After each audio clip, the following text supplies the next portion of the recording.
The rain had started 3 hours ago, and Kira was soaked to the bone. Her white hair clung to her face and neck, her pale skin had taken on a bluish tinge from the cold, and her thin dress provided no protection against the autumn storm. She'd been walking since dawn, putting as much distance as possible between herself and the Darkwood pack, and now that night had fallen, she needed shelter or she'd die of exposure. The barn appeared through the rain like a blessing. It was old and weathered, probably abandoned based on the way the door hung crooked on its hinges, but it had a roof and walls, and that was all Kira needed. She stumbled toward it, her legs shaking with exhaustion, and pushed her way inside. The interior was dark and smelled of old hay and wood rot, but it was dry. Kira collapsed onto a pile of straw in the corner, too tired to care about comfort or safety. Her body was shutting down from cold and hunger and 3 days of walking with no rest. She curled into a ball, wrapping her arms around herself, and tried to generate some warmth. The rejection ceremony played over and over in her mind. Damien, the Alpha's son and her supposed destined mate, standing before the entire pack and speaking the words that severed their bond. "I reject you, Kira.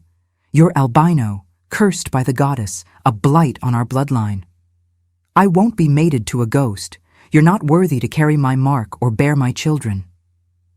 The pack had cheered, actually cheered, as if her rejection was something to celebrate, as if her genetics, something she had no control over, made her less than everyone else.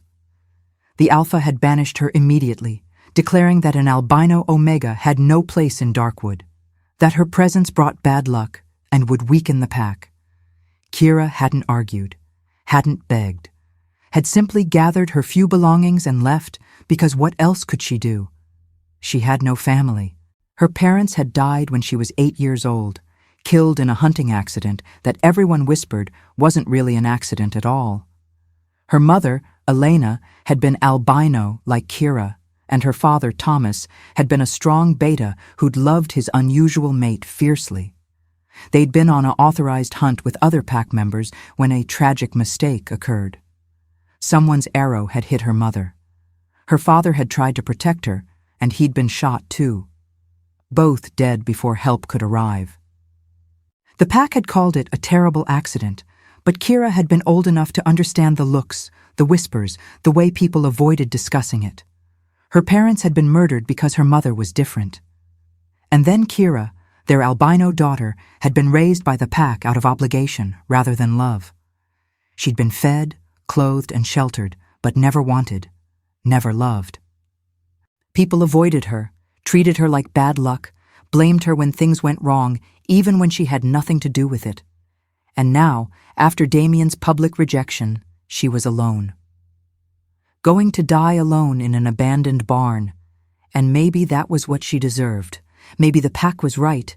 Maybe she was cursed. Kira closed her eyes, too exhausted even to cry, and waited for sleep or death, whichever came first. She woke to warmth. Not the warmth of the sun or a fire, but the warmth of living bodies pressed against her.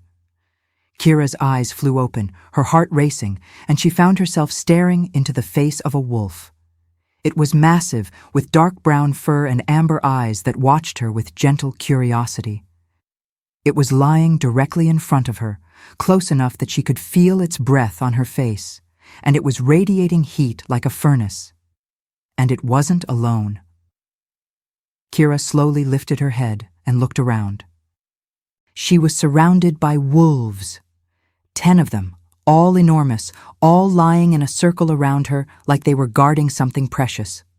Some were pressed directly against her body, sharing their warmth. Others formed an outer ring, watching the barn entrance.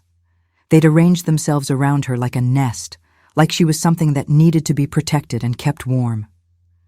Kira should have been terrified. Wolves this size were dangerous, and being surrounded by them with no escape should have sent her into a panic. But instead, she felt safe. More than safe. She felt like she'd finally come home after a lifetime of being lost. The wolf directly in front of her, the one with the amber eyes, shifted slightly and rested its massive head on her shoulder. The gesture was so gentle, so trusting, that Kira found herself reaching up to touch its fur. It was soft and warm, and the wolf rumbled with contentment at her touch. "Thank you," Kira whispered, her voice hoarse from disuse, "for keeping me warm, for not hurting me." The wolf's eyes seemed to brighten, and through some instinct Kira didn't understand, she felt its response. Not words exactly, but emotion, acceptance, belonging, family. Over the next hour, as dawn began to break and light filtered through the cracks in the barn walls, Kira examined her unexpected companions more closely. They weren't all the same. Some were gray, some brown, one was almost black. They varied in size and build, but they all had one thing in common. They were watching her with the same expression. Recognition. Like they'd been searching for her and had finally found what they were looking for. Kira noticed something else, too. These wolves were scarred. Some had missing patches of fur. Others had old injuries that had healed poorly. One was missing an eye. One limped when it moved. A gray female had a twisted front paw. A black male had scars across his muzzle that suggested he'd been muzzled with barbed wire.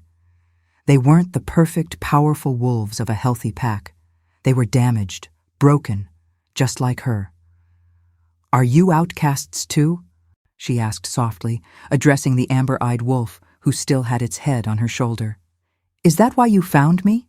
Because you recognized someone who doesn't belong anywhere?" The wolf's tail wagged slowly, a clear affirmative. Kira felt tears burning in her eyes.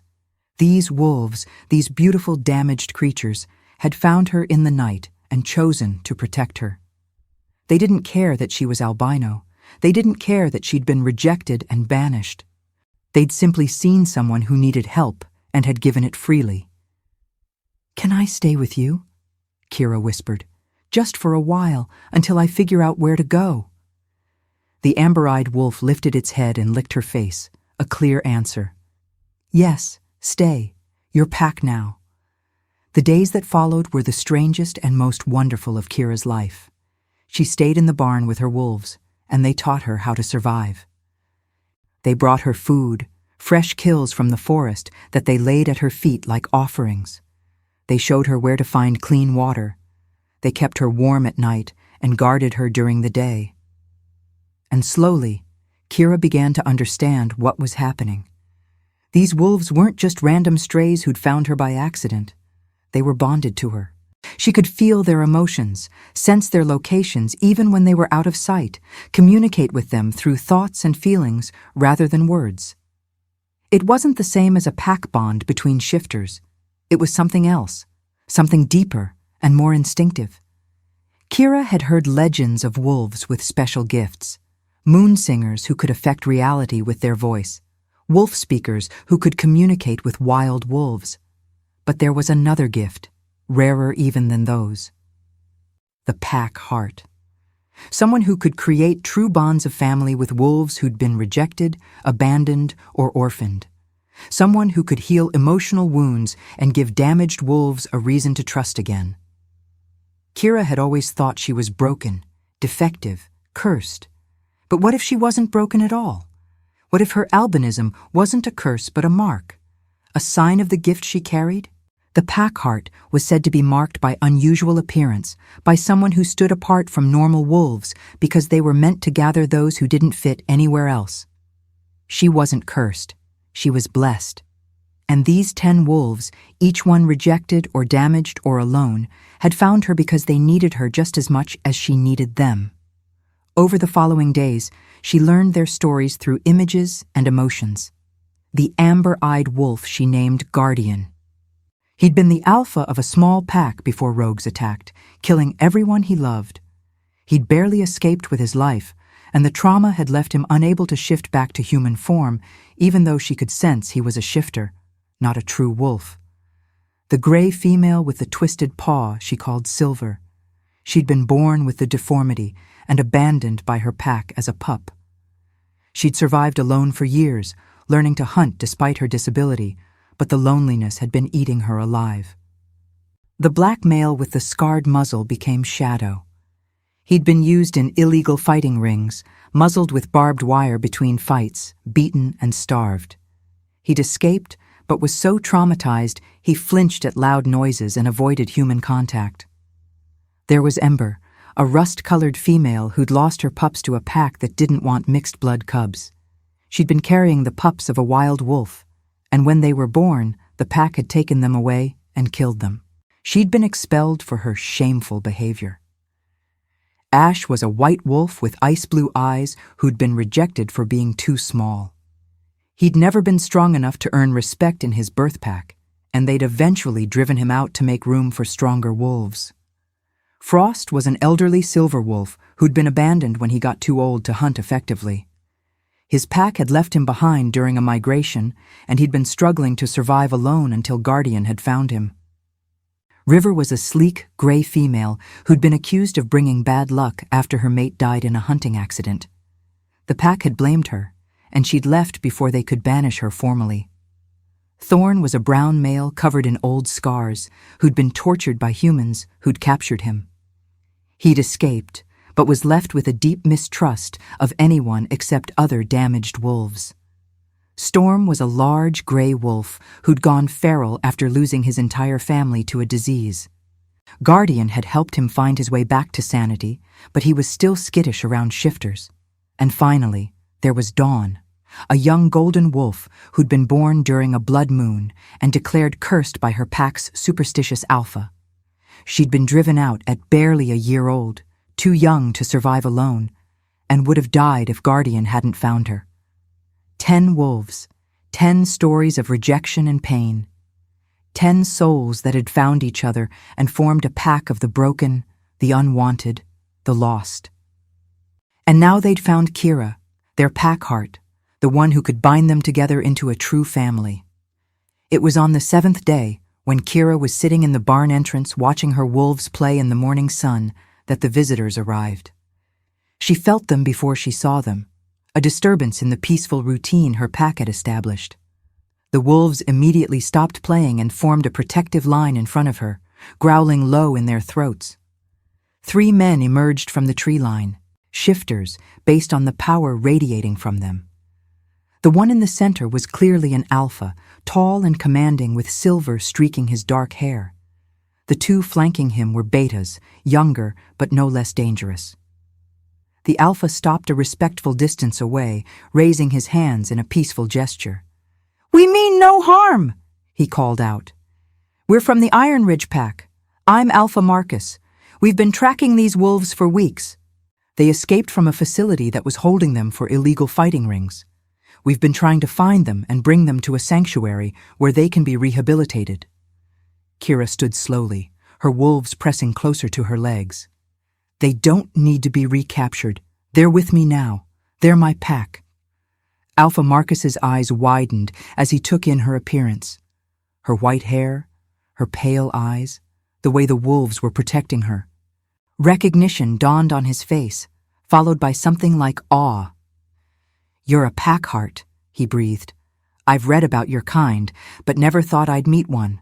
This is extraordinary." "I don't know what I am," Kira admitted, "but I know these wolves chose me, and I won't let anyone take them." "I have no intention of taking them," Marcus said quickly. "If they've bonded to you, if they've accepted you as their heart, then they belong with you. No one would be foolish enough to try to break that bond. But I must ask, where's your pack? Where's your alpha? A pack heart should be treasured, protected, honored. Why are you alone in an abandoned barn?" Kira's throat tightened. "I was rejected, banished from Darkwood Pack because I'm albino. They said I was cursed." The fury that crossed Alpha Marcus's face was immediate and volcanic. They rejected a pack heart?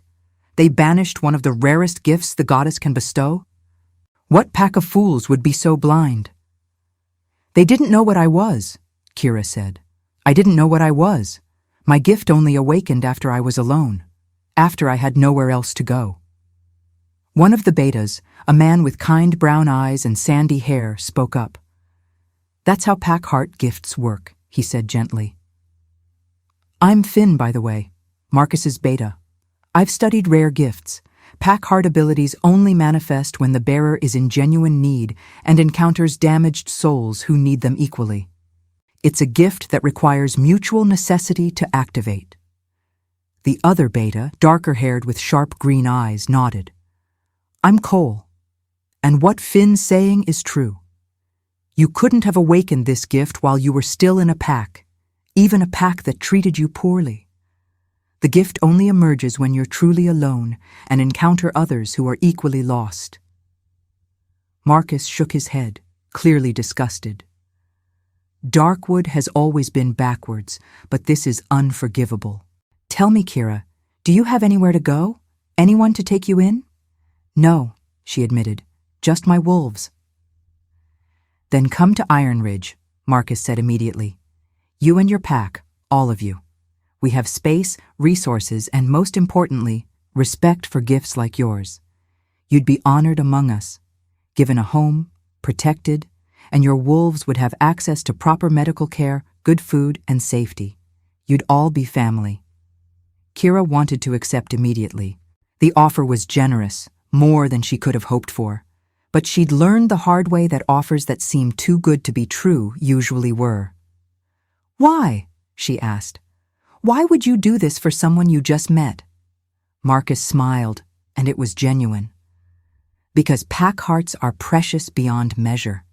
Because what you can do, creating family from broken pieces, healing wolves that others have given up on, that's magic in its purest form. And because no one, especially someone with your gift, should be living in an abandoned barn eating scraps. You deserve better.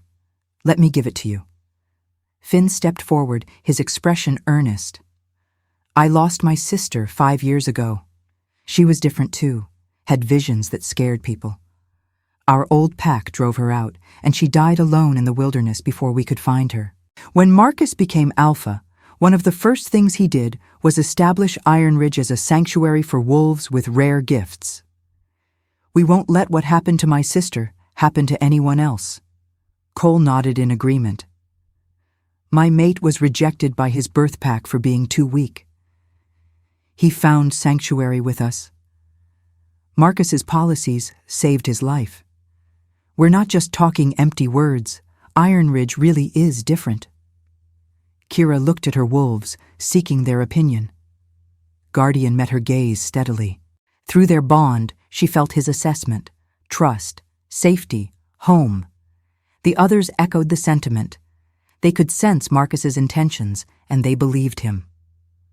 Okay, Kira said softly. We'll come with you. But if anything feels wrong, if you or your pack treats us poorly, we'll leave. Fair enough, Marcus agreed. Now, let's get you and your family somewhere warm and dry. You look like you haven't had a proper meal in weeks. The journey to Iron Ridge took 2 days, and Marcus proved true to his word. He treated Kira with respect and courtesy, never pushing her to move faster than her wolves were comfortable with, making sure she had food and water and rest. Finn and Cole were equally kind, and they seemed genuinely fascinated by her bond with the wolves. I've never seen anything like it, Finn said on the second evening as they made camp. The way they move around you, the way they communicate. It's beautiful. Can you hear their thoughts? Kira smiled, scratching Guardian behind the ears. Not thoughts exactly, more like emotions and impressions, images sometimes. Guardian showed me memories of what happened to each of them. That's how I know their stories. Guardian? Cole asked. That's a good name. What about the others? Silver, Shadow, Ember, Ash, Frost, River, Thorn, Storm, and Dawn, Kira listed, pointing to each wolf. They're my family now, the first real family I've ever had. What about your birth pack? Cole asked gently. Surely someone must have cared about you before the rejection. Kira shook her head. I was orphaned young. My parents died when I was 8. They said it was a hunting accident, but I think they were killed because my mother was albino like me. After that, the pack raised me out of obligation, not love. I was always different, always apart. The albinism made sure of that. People feared me, avoided me, treated me like I was contaminated. When Damien rejected me, I think most of the pack was relieved to have an excuse to get rid of me. Marcus, who'd been listening quietly while tending the fire, spoke up. Their loss is our gain. And I promise you, Kira, Iron Ridge is different. We value individuals for their gifts, not their appearance. You'll find acceptance here. When they finally arrived at Iron Ridge territory, Kira was stunned by what she saw. The compound was built into a valley, with buildings that seemed to grow organically from the landscape, gardens and training grounds and open spaces where wolves in both forms could run and play. It looked like a place where people actually wanted to live, not just a fortress for defense. The pack members who came out to greet them were equally surprising. They didn't recoil from Kira's appearance or show fear of her wolves. Instead, they bowed respectfully, murmuring welcomes, and several people immediately offered to help get her settled. Marcus led her to a large cabin on the edge of the compound, near the forest. "This is yours," he said.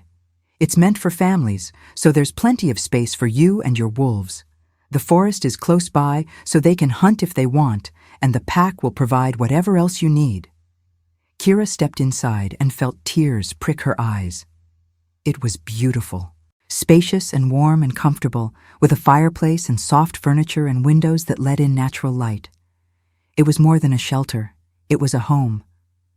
"Thank you," she whispered. "This is more than I ever expected." "You're family now," Marcus said simply. "And family takes care of each other." Over the following weeks, Kira settled into life at Iron Ridge. Her wolves adapted quickly, and she was amazed to see them begin to heal, both physically and emotionally. The pack healers treated their injuries. Shadow's muzzle scars were cleaned and medicated. Silver's twisted paw was examined, and while it couldn't be fully corrected, they fitted her with a supportive wrap that helped her walk more easily. Frost was put on supplements to help with his aging joints, but more importantly, they began to trust again, to play, to relax. Shadow stopped flinching at loud noises. Ember's eyes lost their haunted look. Dawn, the youngest, became playful and energetic, acting like the pup she should have been allowed to be. The constant tension of survival gave way to contentment. Kira discovered that her pack heart gift extended beyond just bonding with rejected wolves. She could sense emotional wounds in other pack members, and when she reached out with her gift, she could help heal those wounds. Wolves who'd lost mates and couldn't move on, children who'd been traumatized by violence, elderly wolves who felt disconnected from the pack. She became a counselor, a healer of hearts, and the pack began to treasure her just as Marcus had promised. Finn's mate, a quiet Omega named River, who'd nearly died from loneliness after his rejection, was one of her first successes. Cole's sister, who'd been struggling with anxiety after a rogue attack, found peace through Kira's gift. But there was one wolf she couldn't seem to reach. Jace, Marcus's younger brother, and the pack's head enforcer. He was quiet and distant, keeping himself apart from others, and whenever Kira tried to extend her gift toward him, he shut down completely.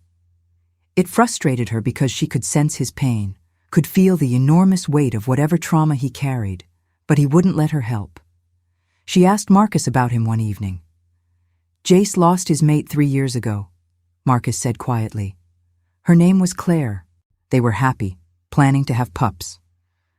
Then a rival pack attacked while Jace was away on patrol. Claire was killed defending the nursery. Jace blames himself for not being there. He's been punishing himself ever since." It was Guardian who finally helped her understand the full depth of Jace's pain. One evening, as Kira sat by the fire with her wolves, Guardian pressed his nose against her hand and sent her images. Memories that weren't hers, but that Guardian had somehow absorbed from Jace during their brief interactions. A younger Jace, happy and in love. Coming home to find the pack in chaos. Finding Claire's body. The way his wolf had tried to take over, wanting to go feral with grief. Marcus pulling him back from the edge, but Jace never fully recovering. Existing rather than living, going through the motions, but never feeling anything. "He's like you were," Kira whispered to Guardian, broken and alone and convinced he doesn't deserve to heal. Guardian's tail wagged in agreement. Kira made a decision then. If Jace wouldn't come to her, she'd go to him. She found him the next day in the training grounds, working through combat drills with an intensity that bordered on violence. She watched for a moment, taking in his precise movements, the controlled fury in every strike. He was punishing himself, using physical pain to distract from emotional pain.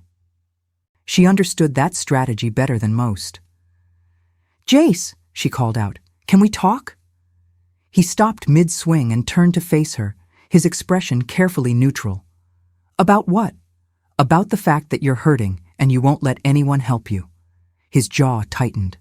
"I don't need help. I'm fine." "You're not fine," Kira said gently. "I can feel it, the grief, the guilt, the belief that you don't deserve to be happy. And I understand it because I felt the same way not long ago. I thought I was cursed, broken, unworthy of love or belonging. But I was wrong. And so are you." "You don't know anything about me," Jace said, his voice hard. "I know you lost someone you loved," Kira continued, stepping closer. "I know you blame yourself for not being there to protect her. I know you've been punishing yourself ever since, keeping everyone at a distance, refusing to feel anything because feeling means remembering, and remembering hurts too much." Jace's carefully controlled expression cracked, just for a moment, and she saw the raw pain underneath. "Stop," he said roughly. "You don't get to do this. You don't get to dig into my head and tell me how I feel." "I'm not digging into your head," Kira said. "I'm offering to help you heal. That's what a pack heart does. We take broken pieces and help them become whole again.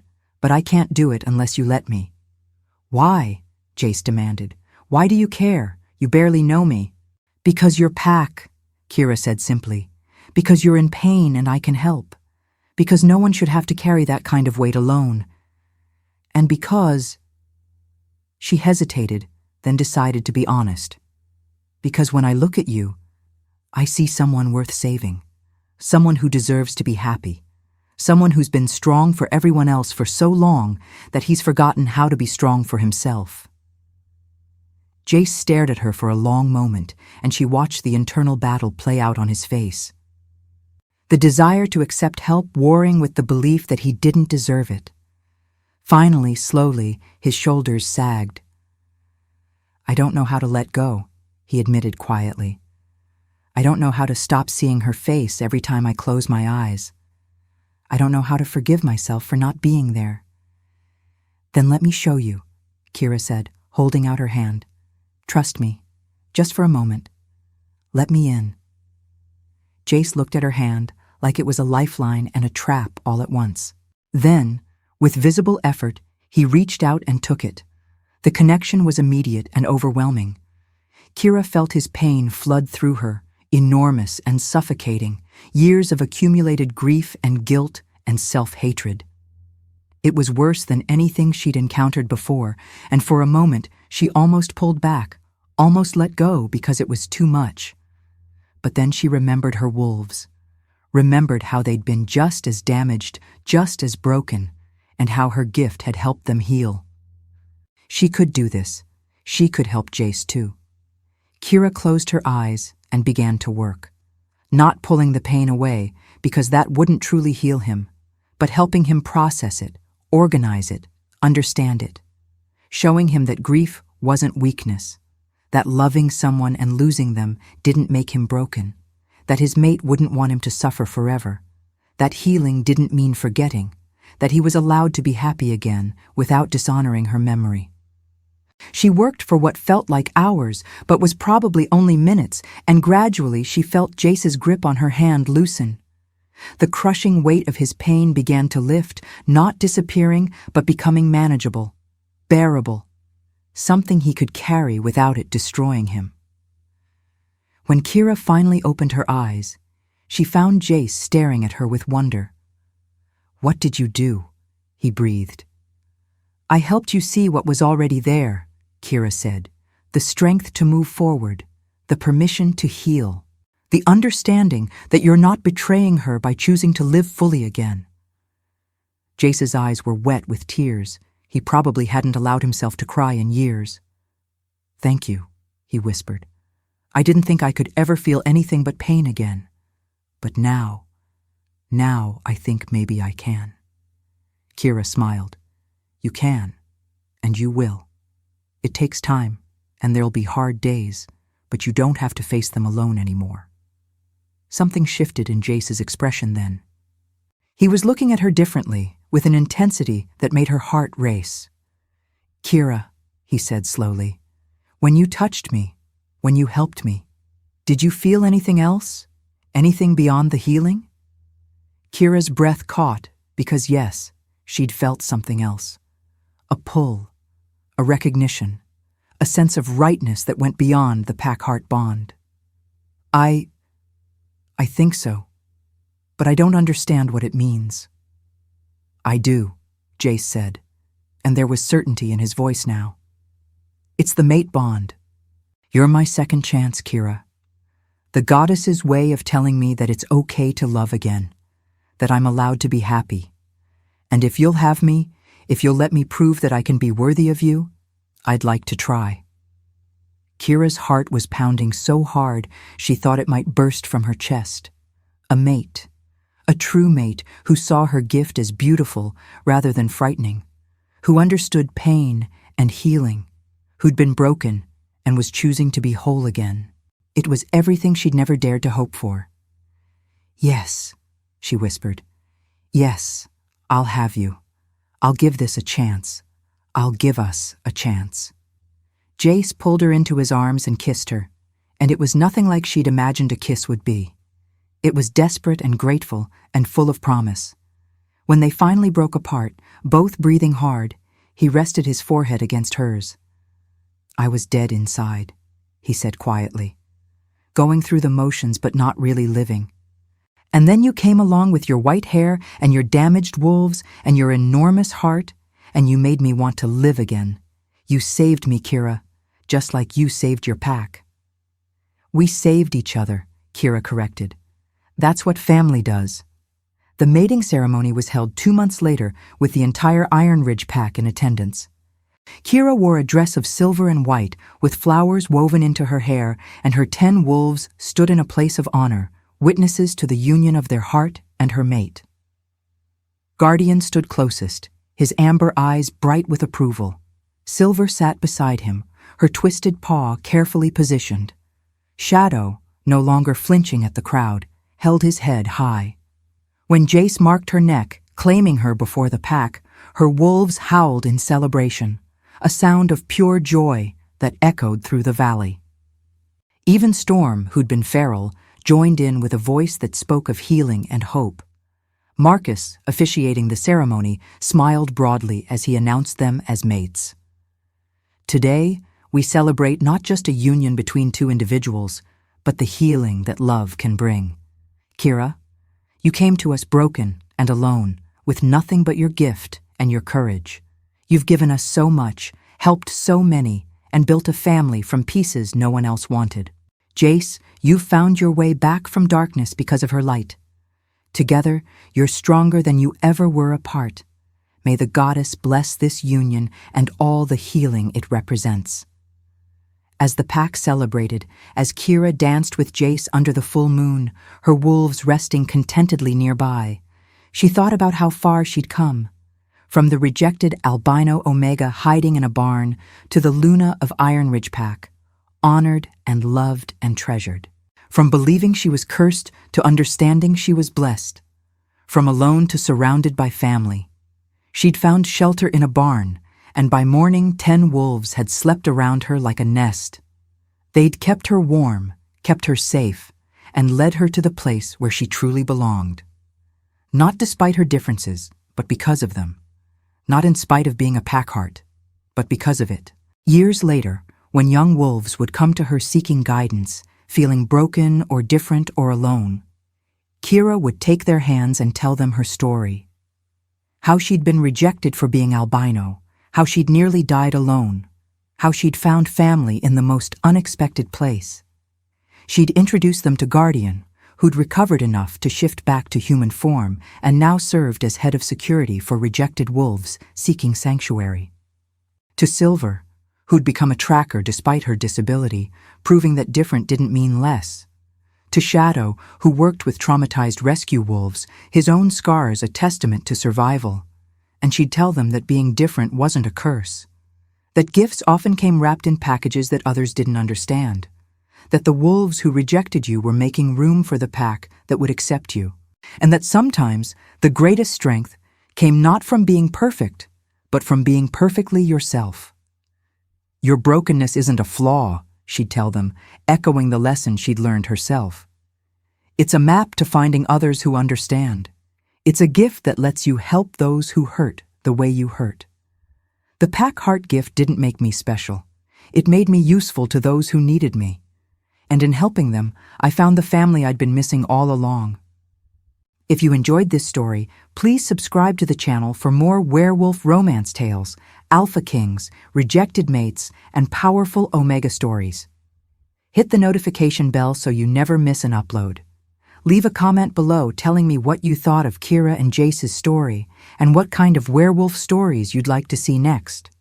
Your support means everything and helps me create more content like this. Thank you for reading, and I'll see you in the next story.